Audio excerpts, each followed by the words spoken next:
Bonjour chers frères et sœurs, je suis l'évangélique Jacques Soumaro du réseau Partage Chrétien. Voilà, donc nous sommes encore là ce matin pour une autre exhortation, une très courte méditation, une exhortation que nous allons donc vous livrer tout à l'heure.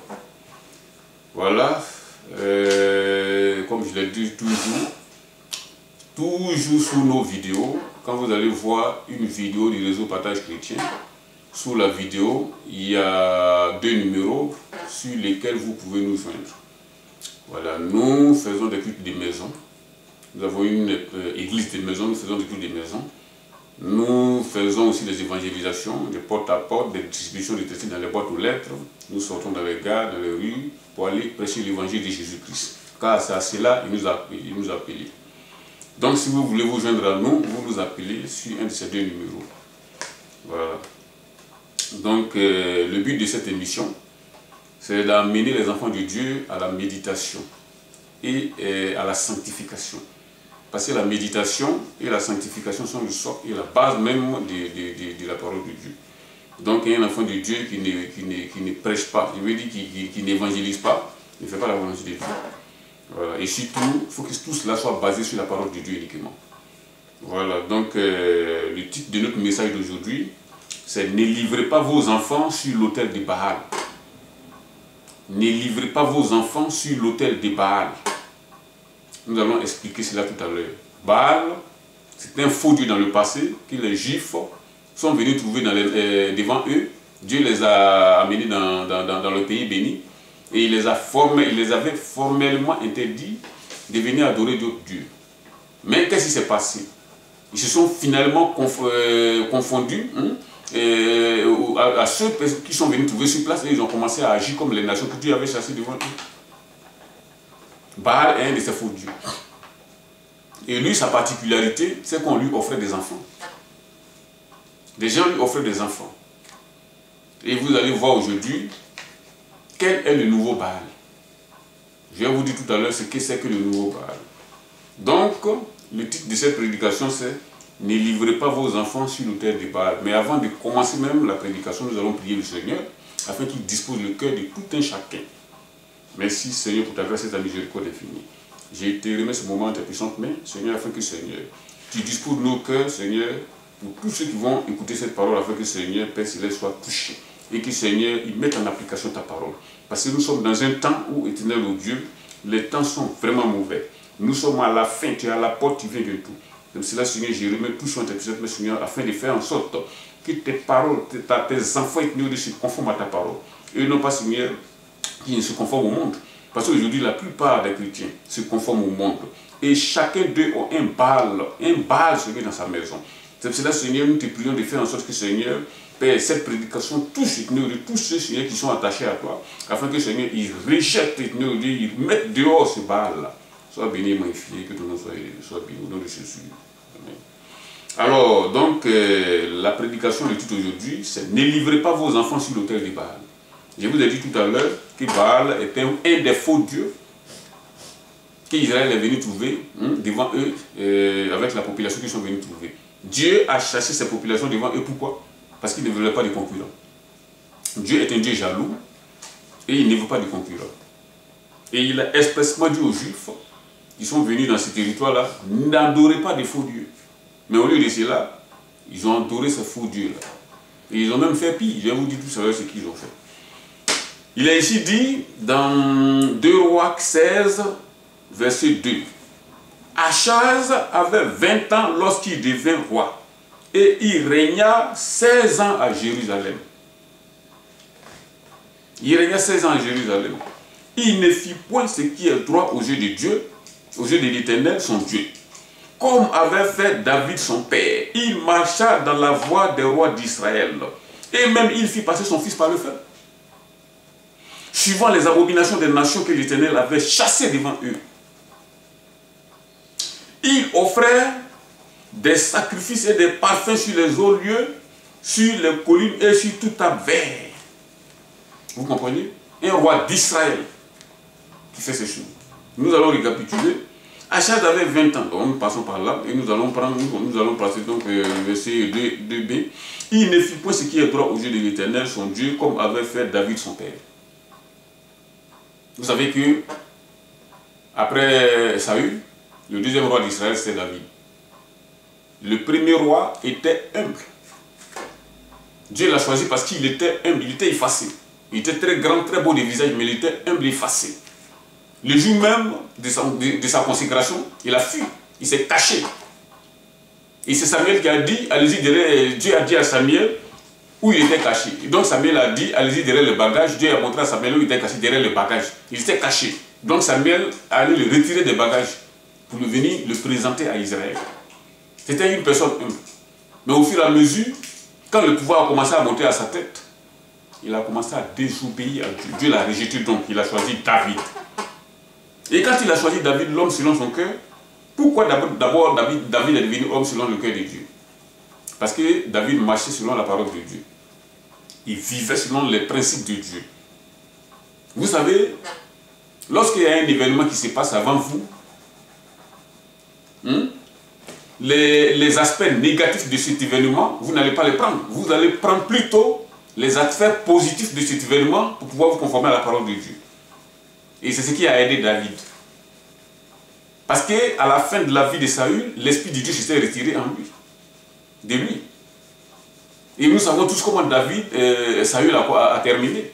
Après avoir consulté des voyantes, il est mort, lui et ses enfants le même jour.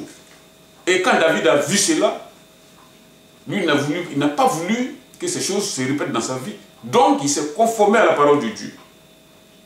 Saül ne marchait pas selon la parole de Dieu. Il faisait ce qu'il voulait. Et comme lui, David, a vu tout cela, avant toute chose, chaque fois qu'il voulait faire quelque chose, David demandait d'abord la volonté de Dieu. Il consultait d'abord l'Éternel avant de faire ces choses.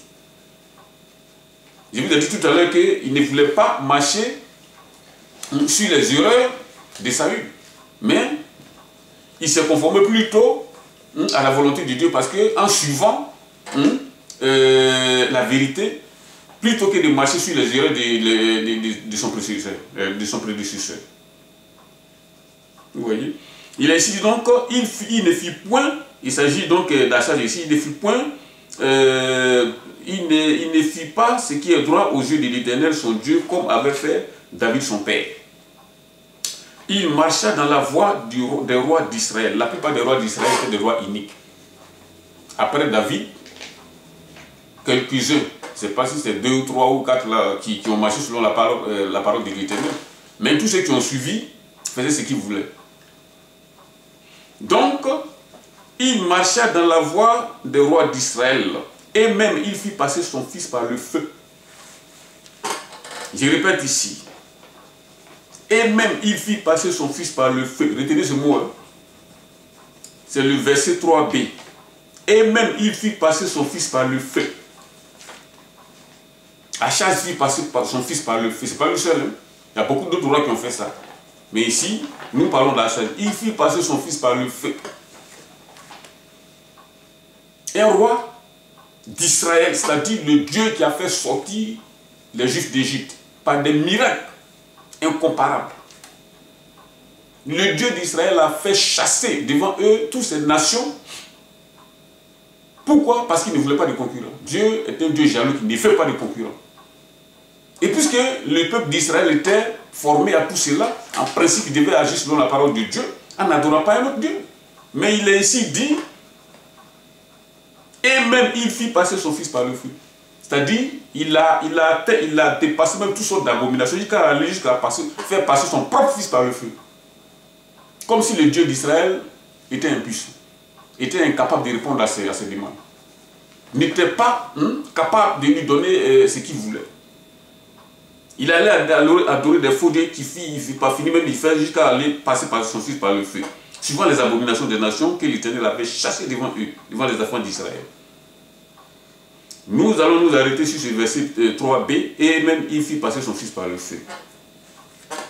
Aujourd'hui, d'abord dans le temps, Baal était un faux dieu, une idole que les païens adoraient devant eux.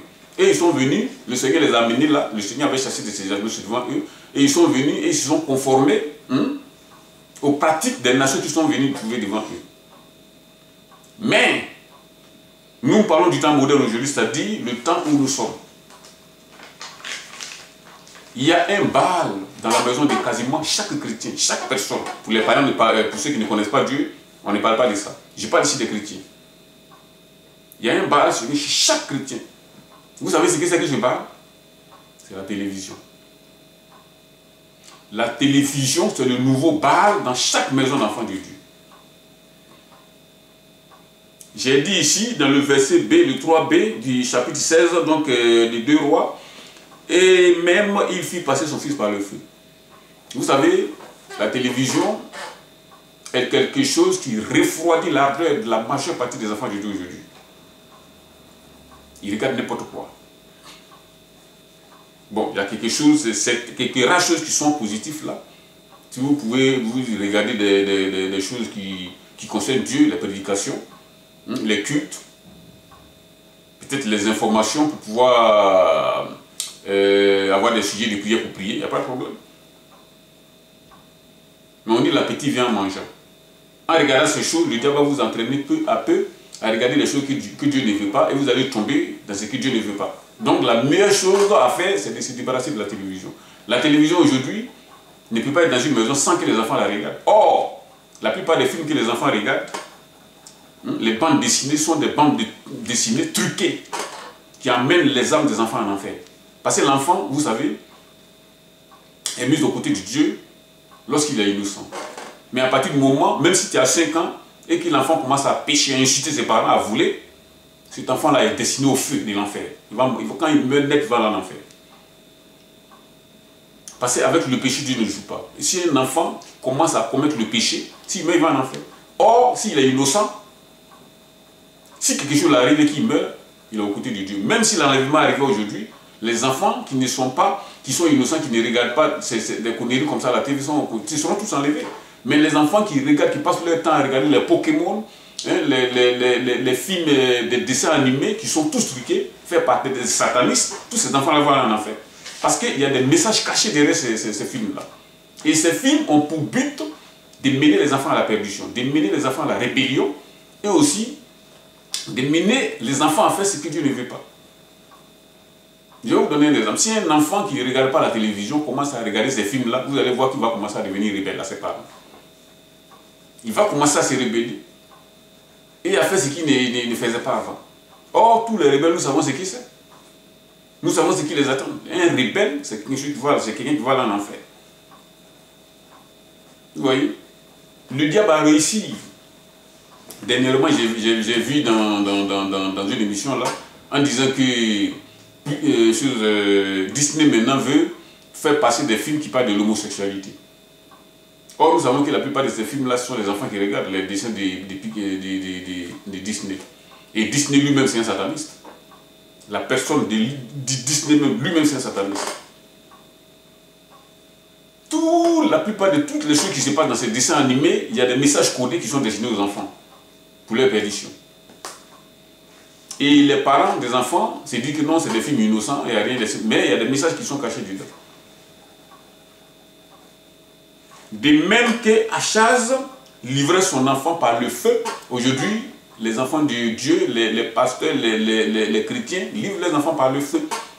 Quand vous laissez vos enfants regarder ces films-là, leurs subconscients sont chargés de choses négatives, que le diable et les satanistes sont placés dans des films. Et quand les enfants regardent ça, ils sont en communion directe avec des démons. Il y a d'autres même qui entendent des voix. Un jour, j'ai reçu la visite d'une soeur là, et la soeur dit qu'en venant, l'enfant était en train de fusionner quelque chose. Mais elle dit à l'enfant, mais qu'est-ce que tu parles? Pourquoi tu parles comme ça? Elle dit qu'elle entend, l'enfant dit qu'il entend des voix. Et cet enfant-là, il passe tout son temps à regarder la télévision, les dessins animés. La nuit, ces gens d'enfants-là parlent seuls ou bien ils prononcent des mots, des trucs, des choses pas possibles.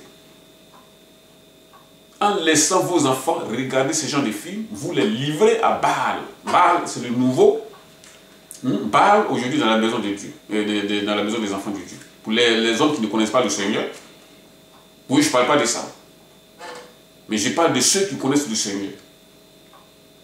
Donc, ne livrez pas vos enfants à Baal. Baal, c'est la télévision. Vous pouvez vivre sans la télévision. Les enfants de Dieu peuvent vivre sans regarder la télévision. Il y a beaucoup de choses à faire dans la maison de Dieu. D'autres vont dire non, mais écoute frère, il y a des films, il y a des divertissements. Qui vous a dit qu'un chrétien doit se divertir? Le chrétien ne doit pas se divertir. Il y a beaucoup de choses à faire dans la maison de Dieu. Il y a les évangélisations, il y a la lecture de la Bible, il y a la prière. Il y a beaucoup de choses. Un chrétien ne peut pas dire que lui, il n'a rien à faire. Ça, c'est pas possible. Donc, ce n'est pas un argument de dire qu'il faut se divertir ou bien, oui, bon, je ne sais pas que faire, c'est pas possible. Donc, le Baal, le nouveau Baal, c'est la télévision. Donc, il faut se débarrasser à tout prix.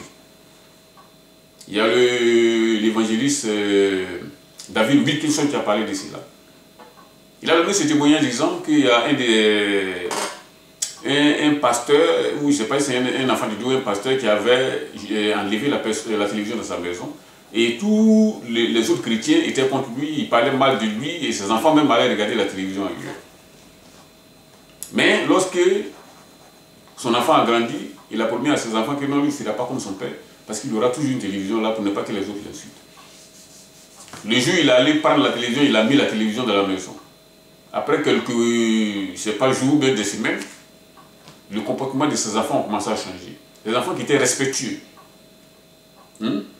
qui étaient courtois, ont commencé à le désobéir et à l'insulter même. Il a vite fait d'aller jeter cette télévision. C'est là qu'il a compris maintenant pourquoi son père ne voulait pas qu'il y ait une télévision chez lui. Vous voyez? Donc, je vous enjoins à rejeter ce nouveau Baal. À rejeter ce nouveau Baal. Moi, j'ai ça ici chez moi à la maison. Quand je reçois des personnes, nous partageons des évangélisations que nous avons faites, que nous avons filmées, nous partageons des témoignages, nous partageons des prédications des hommes de Dieu, des vrais, ensemble. C'est la raison pour laquelle ce truc est chez moi. Et si je n'avais pas réussi à empêcher mes enfants, l'enfant qui est mon petit, à ne pas regarder les programmes immondes, j'allais la rejeter dehors. Mais puisque j'ai réussi à contrôler ça, ben pour l'instant ça y est là. Mais tôt ou tard, je vais me débarrasser de ça. Voilà, donc chers frères et sœurs, c'était cette courte prédication que j'ai apportée ce matin. Nous allons prier le Seigneur afin qu'il nous aide vraiment à nous débarrasser de la télévision. Éternel Dieu Tout-Puissant, je rends louange aujourd'hui pour ta grâce infinie. Je te remercie, Éternel Dieu Tout-Puissant, cette prédication qui vient d'être faite. Seigneur, c'est par ma bouche que tu as parlé. Je te remercie, Seigneur, tous les enfants de Dieu, tous les pasteurs, les évangélistes, les docteurs, afin de les donner, Éternel Dieu, à rejeter ce outil du diable. Parce que, Seigneur, le diable aujourd'hui se sert de ça pour pouvoir infliger, Seigneur, dans le cœur des enfants de Dieu, Seigneur, toutes sortes de programmes qui vont à l'encontre de la parole de Dieu. Des films immondes, des films, des violences de toutes sortes. La télévision est venue l'outil principal de Satan aujourd'hui pour pouvoir ingurgiter dans le monde sa volonté, c'est-à-dire la violence, la mort, tout ce qui n'est pas de toi. Je te remets donc, Seigneur, de chacun d'entre nous, afin, Seigneur, de faire en sorte que nous puissions avoir le courage d'abandonner cela.